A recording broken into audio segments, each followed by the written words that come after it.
All right, how's everybody doing? This is the Comic Samurai. I want to welcome you to my next video. And tonight we're going to be looking at my favorite comic book covers that feature a photograph. So let's go ahead and jump right in. First up, we got this Marvel Team Up number 128. And when I thought of photo covers, this was the very first one that came to mind. Now, it's said that Joe Jusko, the artist, is the person who's in the Captain America costume there. And they went up on the top of the Marvel offices and took this photograph. But why did they put that background on it? Like, they're just not, the scale is not right. They hadn't perfected photograph editing yet, but I gotta admit, it did catch my eye. It's a classic photo cover. Next up, we got Superman number 263. Now, this is a little more subtle use of a photograph.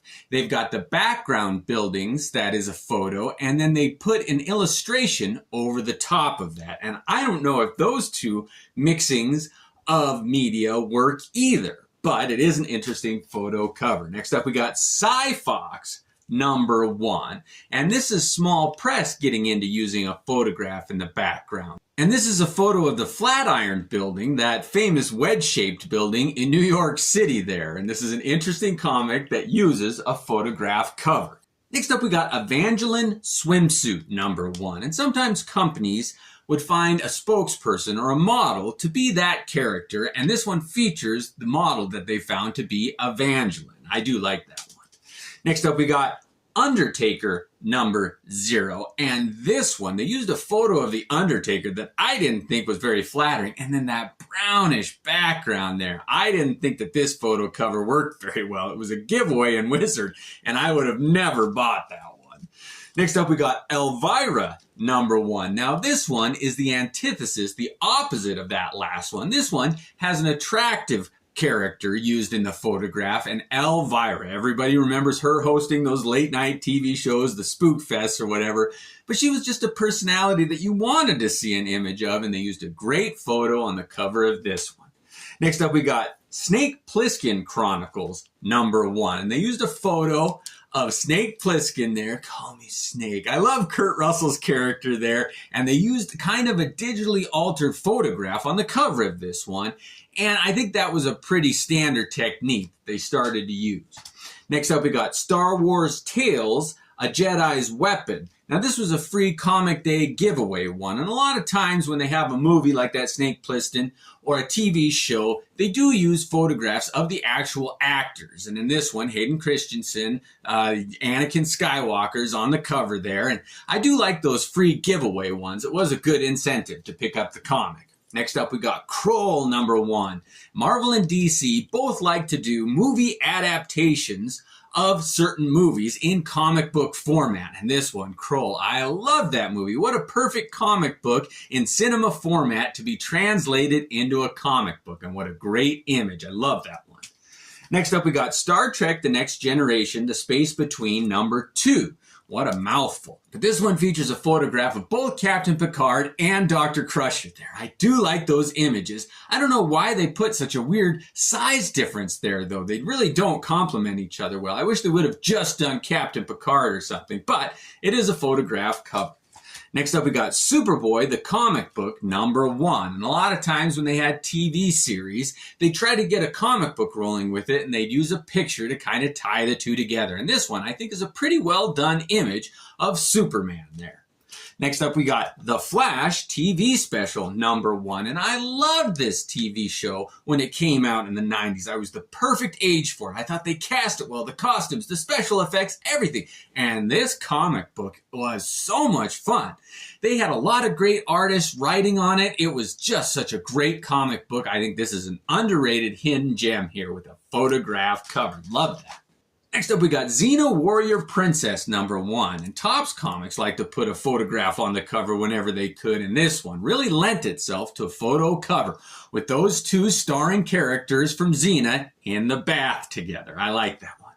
Next up, we got 13-something number 3. And this one features a photo of Luke Perry.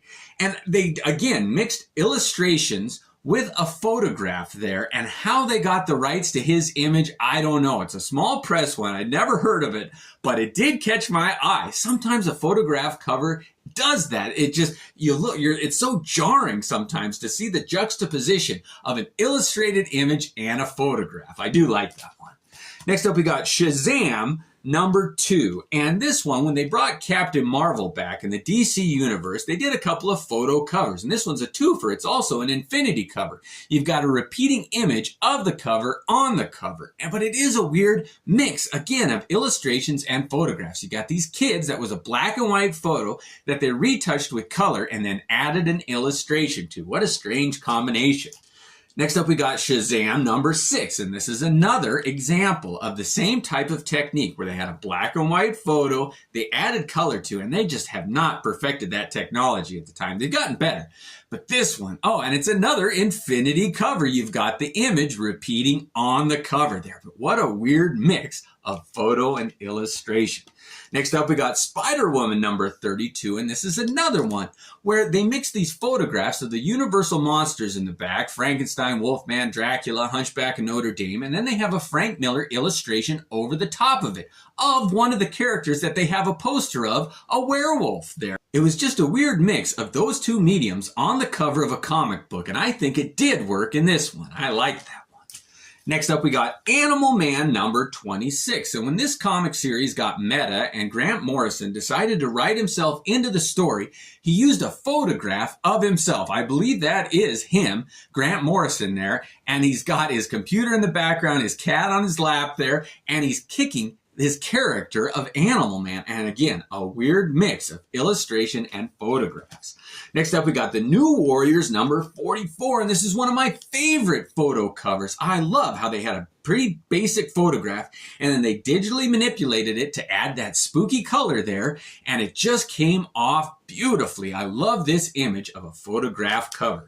Next up, we got Fantastic Four #268. And again, they manipulated a photograph to make it look like these bolts of power are coming out of the eye sockets of Dr. Doom's mask. And this is probably one of the most famous photograph covers here. And if you look real close, you can tell it's a rubber mask. But from a distance and a glance, it really looks like a metallic mask of doom there on the cover of this Fantastic Four comic.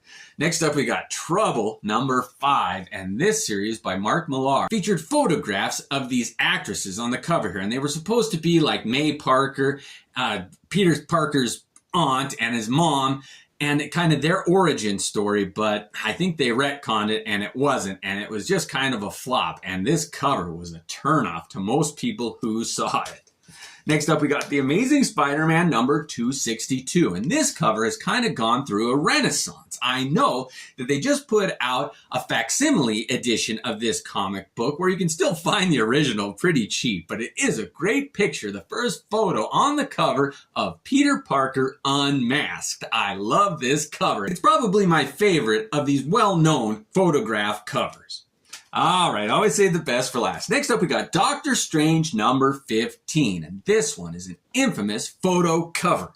It's got an image of Amy Grant here in the background, and she was a Christian performer, and she was featured on the cover of this comic, which is kind of an occult Doctor Strange comic book, and she did not want that association. Now, the photographer who took this picture had the rights to the image, but she didn't sign off on it. So there was a whole legal battle where they had to establish who had the rights, who was in the right. But after all was said and done, the amount of money that was spent on this comic book, I bet you Marvel Comics regrets having Amy Grant's image on the cover of this comic.